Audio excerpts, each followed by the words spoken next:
My name is Chris Castillo, and you are now tapped in with Pass the Ox. Welcome to Pass the Ox. Welcome to our interview with Chris Castillo, man. The man on the ones and twos. The man who shreds it up. The man who lays the groove, man. How you feeling? How you doing today, Twos Chris? and fours. Twos and fours. See, he gets it. That's why he's the drummer. How you doing today, Chris? I'm doing well. Just came from handling some stuff in Norwalk. There's a couple, gigs or whatever, and the life, bro. You living the dream, bro. That's the real dream, man. So we just had a couple questions for you, man, and we just wanted to really highlight your time as an independent artist, because musicians are independent artists. You're the first musician we have on, but I really want to get you. Yeah, bro, our first musician, not just like an artist, like it's not just for your streaming numbers. Play an instrument, yeah. I tried to get Miggy. Miggy's like, nah. Miggy's like, I don't like the camera. So it's gonna be tough to like. Neither do I, homie. Miggy, I'm here, bro. You gotta come on now, Miggy. This is for you. So seriously, said that to Miggy. My mom knows that I'm doing this, so I'm gonna try to watch my mouth. Oh yeah, hey man. Okay, let's get it. All right, man. Yeah, I don't have that type. I know some people they're like, I'm grown. Like I talk to my parents, like however. Oh no, I've never had that relationship with my parents. Yeah, I can't do She'll that. She'll still put something in my mouth. I mean, it's just, like, it's not like a super shameful thing. My mom will just check me. She'll be like, watch your mouth. Oh, that's so beautiful, man. What's your mom's name? Natalie Castillo. Shout her out, man. What's up, mom? Hey, lady. That's lady all the time. Shout out to homies. G. Put that Mastodon there. Yo, shout out to G. I like metal. Got the Slipknot in the back. He even mentioned Meshuggah, so yes, double sir. points. Yes, sir. All right, the first question, man. Who is your favorite drummer? Oh man, tough one, bro. It's tough. It's tough. I would say I don't have like a favorite drummer, but since I was a kid, consistently someone who keeps providing inspiration is Dave Weckl. That guy has been consistently creative, keeping things new, and he has a hell of a work ethic, man. He just loves practicing. So, what bands or projects has he been on, Dave Weckl? Most notable, besides just being, himself and having his own band, is Chick Corea. He was Chick Corea's drummer. Oh, wow. In the mid 80s, and I believe throughout some of the 90s, he was. That's incredible. In the electric band, yeah. See, you got that knowledge that like stems to jazz and stuff, bro. Like, I love it, man. It stems to a different. Not a lot of Meshuggah fans also are like fans of Chick Corea's drummer. Like that's such an eclectic combination of influences. You wouldn't draw the correlation, but Meshuggah themselves, I know from being nerdy and being a Boys and Girls Club kid, watching YouTube videos, that Meshuggah was influenced by a lot of like. Fusion, like in the early 90s. Oh, wow. Yeah, like Alan Holdsworth and stuff. They were that Love Supreme, John Coltrane stuff, that Miles Davis. They were just listening to all kinds of stuff that you wouldn't think was like, well, they're making like heavy music, so why would they listen to that, But that's why like a lot of their music is just like all over the place. Yeah, Meshuggah is one of the great ones. Yeah, one of the great metal bands. We listened to metal on Past Dogs too. What was the first instrument you wanted to play? It has to be drums, yeah. As far as like 5-6 years old, I have memories of. How hard was that for your parents, like to come to grips that you were a drummer? It actually was pretty natural because my dad plays drums. So oh, snap. My dad was the one watching VHS tapes of Dave Weckl in the living room. And then, whether my dad gave me permission or not, I'd grab it and just put it on. That's a kid. Dope. So when everybody was picking Barney, Sesame Street, you picked Dave Weckl. Exactly the story that comes up sometimes.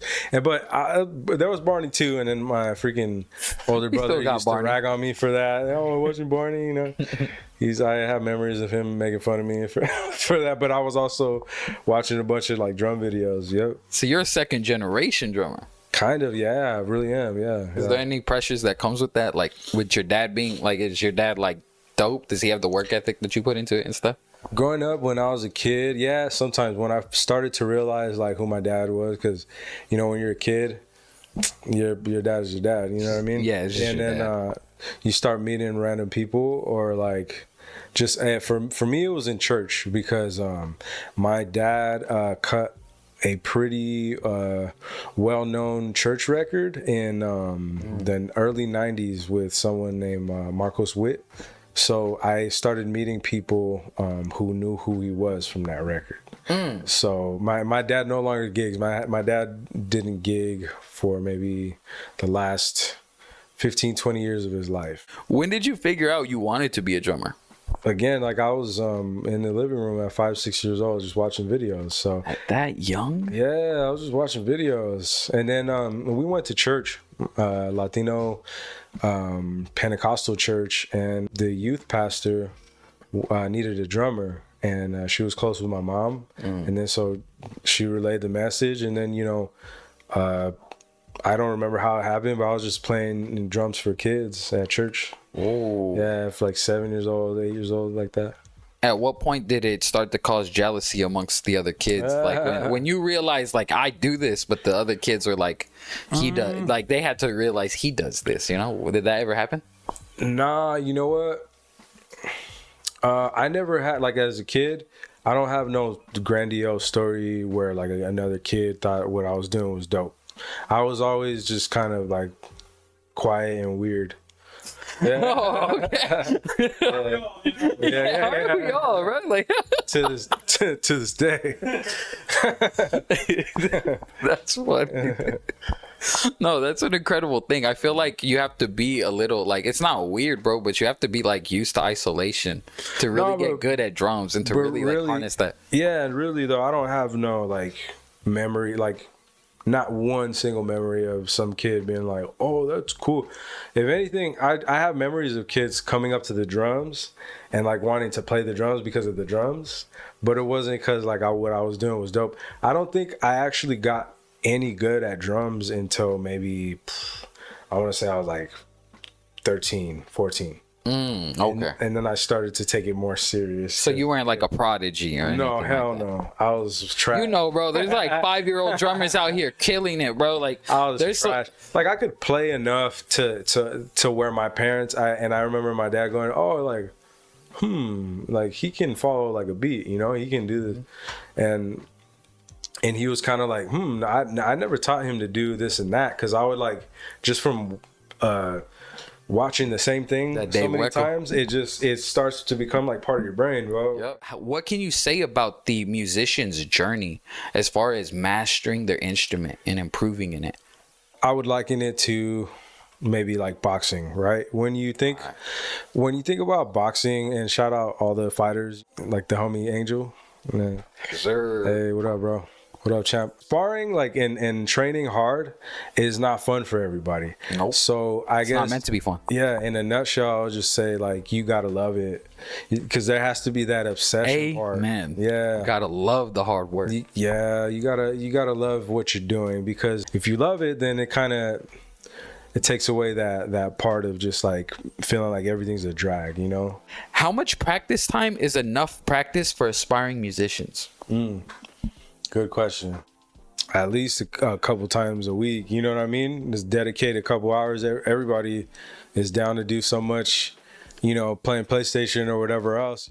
This is all typical stuff, you know. I don't have like this original answer, my bad. You know, it's just... Oh, that's an original answer. No, bro, I think that's valuable. Were there a lot of times where you had to skip out on playing PlayStation with your homies and stuff? There was a point at like 1920 where it wasn't so much the PlayStation, dude, but just the social like things that like everybody at my age, I'm aging myself. Everybody was doing kickbacks, playing beer pong. Yeah. And I was over there practicing, and I mean, sometimes it wasn't just practice, like this ain't Whiplash, you know, like, you know what I mean. But that's such a real movie, though. It's so real. Yeah, I wasn't at home like, you know, while everybody was freaking like having fun and living their life. It's just that there were plenty of nights where, like, not talking out of my ass at all, like I was missing out on like quote unquote fun, right? You know what I mean? It was just to go to like some gig, or like just to be somewhere in the name of like listening to music or learning from somebody else, you know? Yeah. What can you say about the achievement that comes from like getting just that improvement, bro? Like finally hitting that speed that you've been trying to get to for months, bro.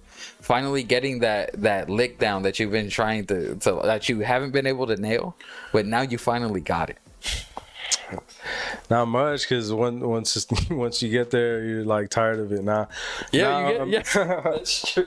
Right now, to be, on point with your question, is like I'm trying to expand my chops again, because my chops for a couple years have been in like one spot, and I'm like, I'm not feeling it. Especially shedding and trading chops with the homies. Shoutout D-Mile. That's the homie. Just trading chops with people like that, like the homies are bringing out new creativity out of me and stuff like that, and just kind of I've been analyzing my whole craft again.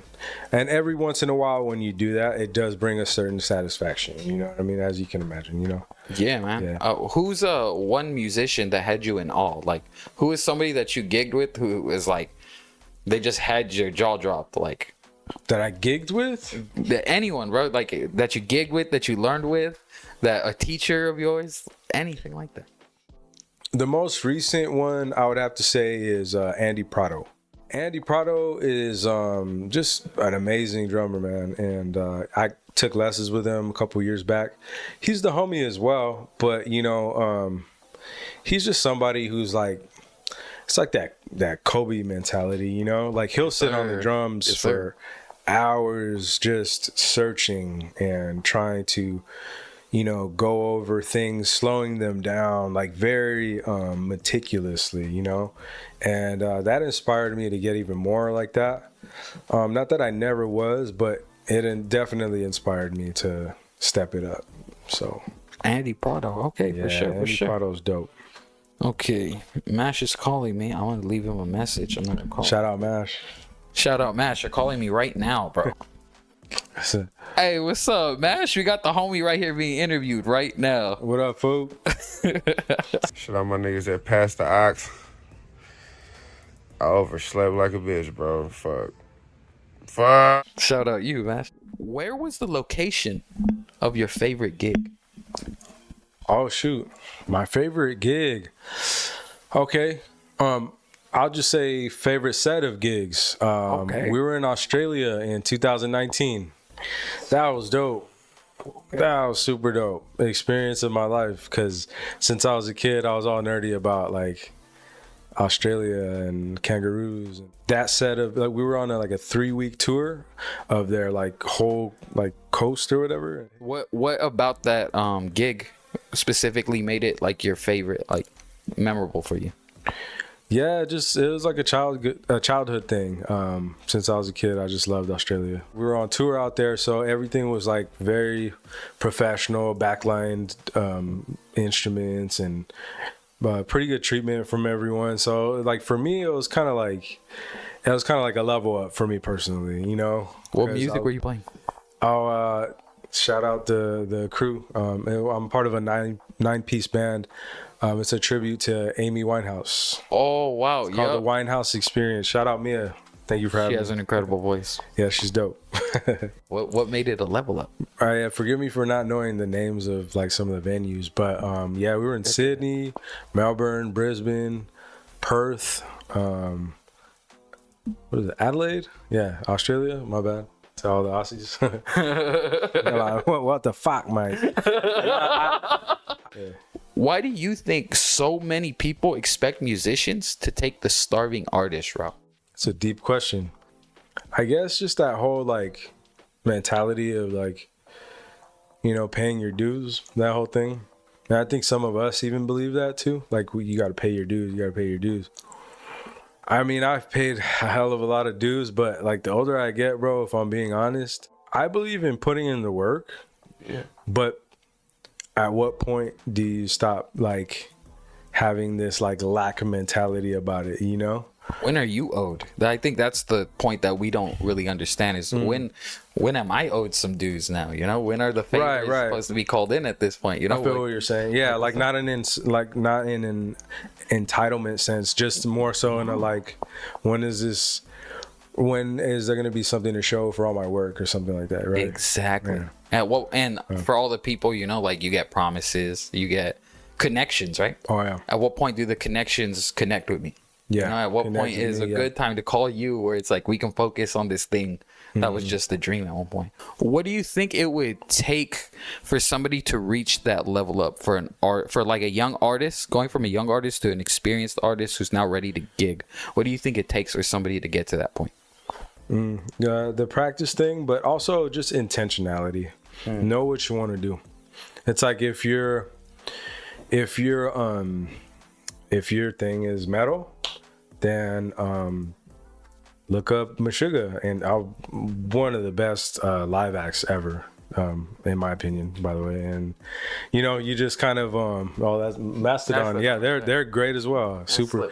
It's like just be intentional. Yeah, like you gotta find out what they did to get there, and if they're not giving you the blueprint, then just go to teachers or go to YouTube, or you know, YouTube's the best teacher, bro. So like I said, Els was gonna be brought up in this, bro.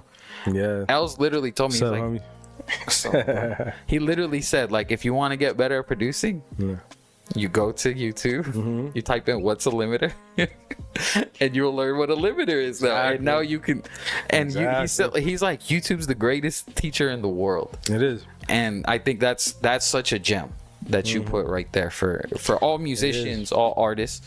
If you can't pay somebody, go to YouTube. YouTube will hook it up. I was a Boys and Girls Club kid, and at 14 years old, man, I was in the computer lab that they had, just YouTubing all kinds of crap. So, I mean, some of it's educational and some of it's just there, but you're still like sponging it up, bro. You're like, you know, so that's just how it is, man. Yes, it's a great tool to utilize, YouTube. That's amazing, man. So we're gonna wrap it up right now with a fan question. Do you have a message for all the bozos out there? Fuck you. Nah.